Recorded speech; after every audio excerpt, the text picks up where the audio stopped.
राम है? धनुष बाण वाले राम जी को वो मानता ही नहीं है, तो उसमें राम को कैसे फिट करेंगे? असल में ये बात चल रही है आत्म राम की। मुझ में राम, तुझ में राम, सब में राम समाया। यानी मुझ में आत्मा, तभी तो काया चल रही है। तुझ में आत्मा, तभी तो काया चल रही है। सब में आत्मा समाई है। सबसे कर लो प्रेम जगत में, सब आपस में भाई। आत्मा और आत्मा का रिश्ता भाई का है। ये तो हम बन गए हिंदू, मुस्लिम, सिख, ईसाई। अभी पता नहीं और कोई आ जाएगा नया धर्म बनाने, वो भी बन जाएंगे लोग। लोगों का क्या है? लेकिन सबसे पुराना धर्म सनातन धर्म है। और सनातन धर्म किसी पूजा पाठ को नहीं मानता, किसी भी त्रिगुणी पूजा पाठ को नहीं मानता। सनातन धर्म केवल एक चीज को मानता है जो अखंड है, जिसको कोई खंडित कर ही नहीं सकता। और वो केवल एक है, सारे जगत का एक है, वो आत्म राम है। आत्म राम से जो जो जुड़ता जाएगा वो सदा सदा के लिए मुक्त होता जाएगा। नहीं तो अंत समय बड़ा दुखदाई आने वाला है मेरे भाई। ये शरीर छोड़ना पड़ेगा, हालत खराब हो जाएगी। यमदूत सामने खड़े होंगे, बीमारी इधर लगी होगी, और हाय तौबा करते प्राण निकल जाएंगे। इससे बचना है तो केवल एक ही दाव लगाना पड़ेगा। क्या दाव है? कछुए को देखो। जो कछुआ है उसमें बाकी जानवरों से एक श्रेष्ठ गुण है। क्या गुण है कछुए में? बहुत तेज भागता है, बहुत ऊपर तक उड़ता है, बहुत नीचे तक गड्ढा खोद देता है, कुछ नहीं करता, वो आराम से बैठा हुआ है। जैसे ही उसके पास खतरा आता है, जैसे कछुआ बैठा हुआ है बड़े आराम से, गर्दन निकाल के, हाथ पैर निकाल के, जैसे कोई कुत्ता आया उस पर अटैक करने के लिए, अब क्या करेगा? वो उड़ेगा, भागेगा, क्या करेगा? वो जहां पर भी है वहीं पे सिमट जाएगा। बस यही करना है। जैसे ही अंत समय आएगा, इस शरीर को छोड़ने का समय आएगा, उस वक्त क्या करना है? अपनी सारी चेतना को अपनी आत्मा में समा लेना है। तो जब सारी चेतना आत्मा में समा जाएगी, अब तुम्हें कौन पकड़ेगा? अब तुम्हें कौन काटेगा, कौन मारेगा? गरुड़ पुराण पढ़ा है ना? गरुड़ पुराण में यही समझाया गया है कि तुम ये मीट खाओगे तो तुम्हें इस कुंभी नरक में डाला जाएगा, तुम मुर्गी खाओगे तो ऐसे मारा जाएगा, तुम पाप करोगे तो ऐसे तुम्हें काटा जाएगा। यही कुछ लिख रखा है उसमें।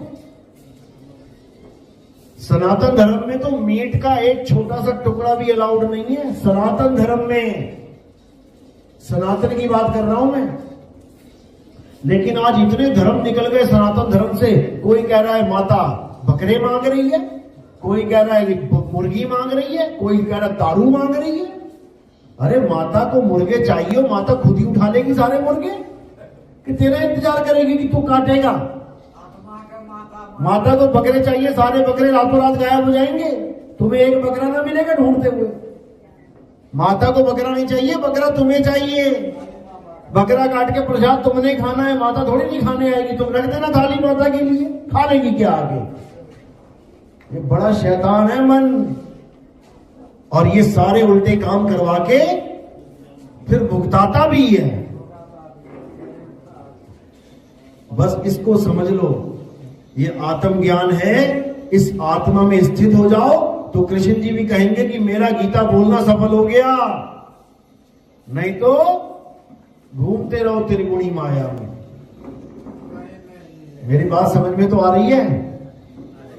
किस किस के समझ रहा एक बार? अरे क्या बात है, बहुत बढ़िया। ये तो 90% से ऊपर निकल गए। बहुत बढ़िया, बहुत बढ़िया।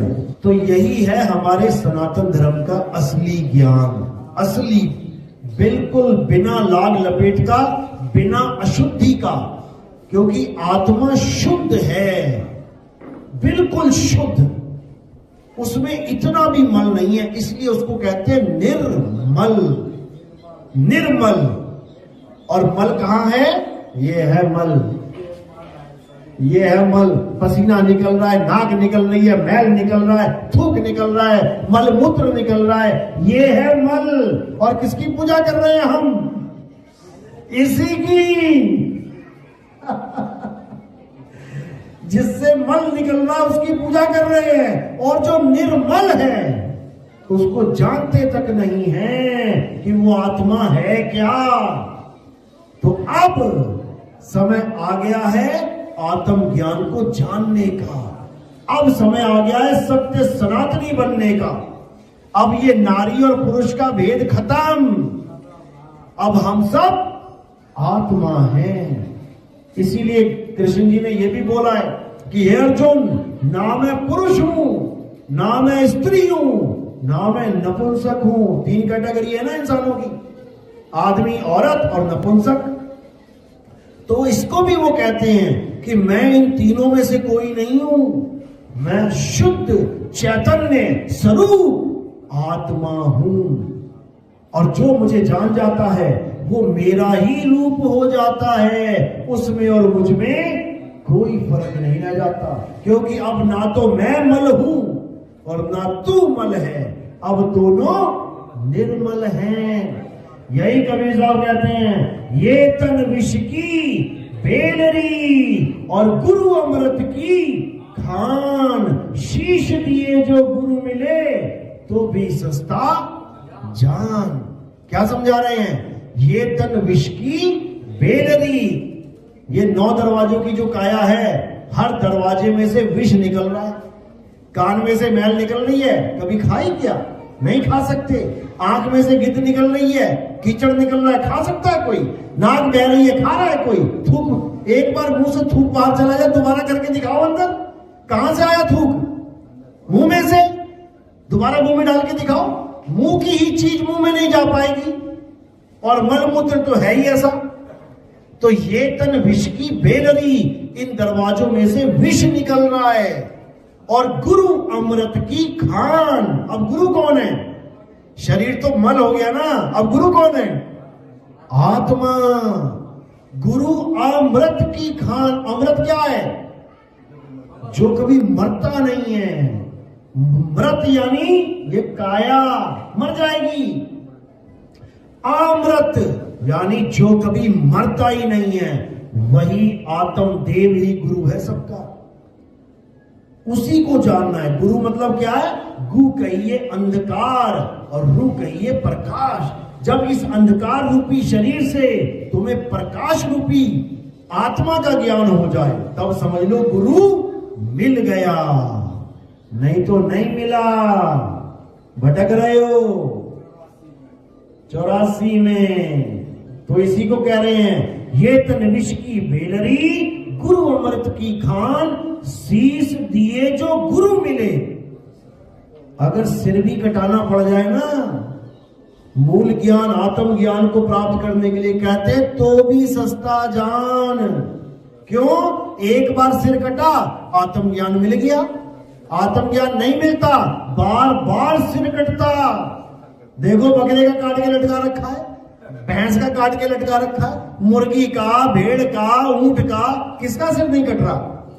सबके सिर। चाइना में चले जाओ तो किसी का नहीं छोड़ा उन्होंने, सबके सिर काट दिए। छोटे से छोटा कीड़ा मकोड़ा, चूहा, बिल्ली, सांप, केचुआ, पेचुआ, क्या छोड़ा उन्होंने? सबके सिर उड़ा दिए उन्होंने।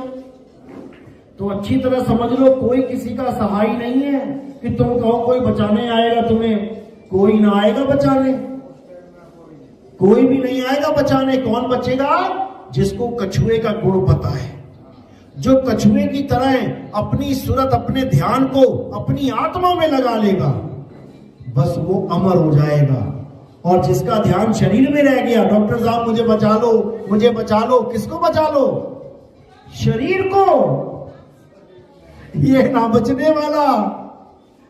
और सबसे बड़ी बात कि तुम ही शरीर नहीं हो तो तुम्हें कैसे बचाएगा वो? तुम खुद अमर हो।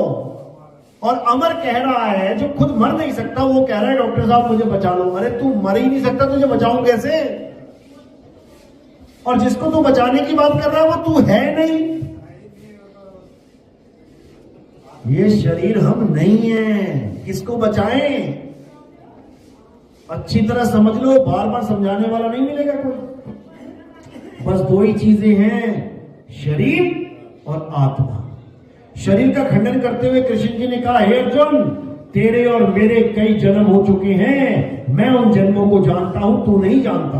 अध्याय 4 पढ़ो अच्छी तरह। लेकिन फिर भी मैं अजन्मा हूं। तेरे मेरे कई जन्म हो गए, लेकिन फिर भी मैं अजन्मा हूं। क्यों? क्योंकि जन्म शरीरों के हुए हैं, मेरा जन्म नहीं हो गया। मैं तो अजन्मा हूं, नित्य हूं, शाश्वत हूं। उस कृष्ण जी को जानना है। और हम गलती से किस कृष्ण जी को जान गए? जिनके पैर में तीर लग गया। जानना किसको था? जिसको तीर छू नहीं सकता। हे अर्जुन, मैं आत्मा हूं, आत्मा को अस्त्र शस्त्र काट नहीं सकते। तो तीर कैसे लग गया? क्योंकि तीर शरीर में लगा है, आत्मा में नहीं लग सकता। और हे अर्जुन, मैं शरीर नहीं हूं। लोग मेरे शरीर की पूजा कर रहे हैं, मुझे जानते तक नहीं कि मैं हूं क्या। मुझे तब जान पाते हैं लोग जब उनके जीवन में आत्म ज्ञानी गुरु आ जाते हैं। वो बताते हैं कृष्ण जी हैं क्या। और तुम किसको कृष्ण जी मान बैठे हो? हाथ, पैर, जांघ, आंख, पेट, नाक, ये तो इंद्रियां हैं। इंद्रियों को कृष्ण जी मान लिया। एक इंसान चोले को कृष्ण जी मान लिया, एक आदमी के शरीर को कृष्ण जी मान लिया। उन्होंने तो मछली का भी अवतार धारण किया था, तो मछली को क्यों नहीं माना आज तक कृष्ण जी? ये मछलियों की हत्या बंद करो। विष्णु जी का रूप है, भगवान का रूप है, क्यों खा रहे हो? कछुए का रूप धारण किया, कछुआ भी खा लेते हैं लोग, बंद करो। वरा रूप धारण किया, यहां पर वरा रूप, वरा को कौन सा छोड़ रहे हैं? भगवान के रूप को बख्श नहीं रहे हैं। समझो, कृष्ण जी की गाय के पीछे तो सारे झगड़ा कर लेते हैं, गाय मार दी, गाय मार। अरे कृष्ण जी तो खुद ही वरा बन के आए हैं, उसकी हत्या तो बंद करो। कृष्ण जी मछली बन के आए हैं, उसकी हत्या बंद करवाओ। जो भगवान खुद अवतार धारण किए उसको तो तुम खा रहे हो, और जो एक गाय है जिन्होंने जो पाली थी केवल उन्होंने, उसके लिए तुम कहते हो हम हिंदू हैं, हम गाय नहीं कटने देंगे। भगवान को कटवा दिया और गाय को बचा रहे हो। अच्छी तरह समझो, अभी है मौका समझने का। ना कृष्ण जी मछली है, ना विष्णु जी वरा है, ना वो कछुआ है। ये सब शरीर हैं। मछली का शरीर, वरा का शरीर, कछुए का शरीर धारण किसने किया है? आत्मा ने।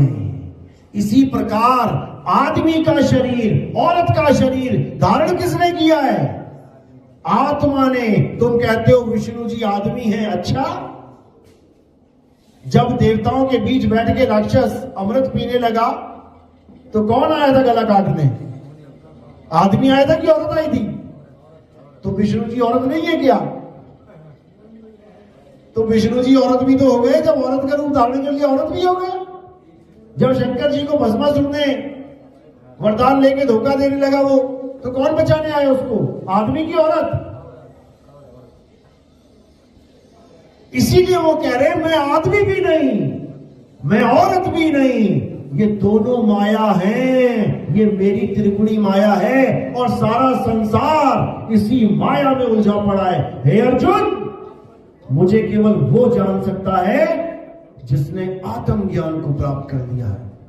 अगर तुम सच में कृष्ण जी के रूप को जानना चाहते हो तो तुम्हें अपने रूप को जानना पड़ेगा कि मैं क्या हूं, और जो तुम हो वही कृष्ण जी हैं। इतना भी फर्क नहीं है दोनों में। याद रखना इस बात को। पंखे अलग हो सकते हैं, ये ऑटम का पंखा है, ये टाटा का पंखा है, ये किसी और कंपनी का पंखा है, लेकिन जो बिजली है, जो करंट है, वो सब में एक है।